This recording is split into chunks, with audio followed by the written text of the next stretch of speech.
Okay, here's a quick video of the truck just to show you how far around I've got with it. Still doing the bonnet, run out of gas. That's a nice, the bonnet's off for 42 to 47 because I can't get hold of a bonnet for a 40 anywhere, so just have to make it fit. It actually looks quite nice, it fits well at the back. There's the door, all gapped up, repaired at the bottom. Nothing pretty about it all. There's all the back wings on. In the back, still a load of junk in there, but it's floors all in, everything's in. And then just open the door, there's the interior. Almost done, handbrakes in there. And that's about it. That's where I'm up to.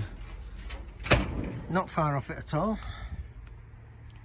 Just got a little thing that it's a bit too close on the wing there, but not fixed up. That's a tiny bottle of gas that I use. That's why I'm always running out of gas. And that's how it's going to be. See you soon.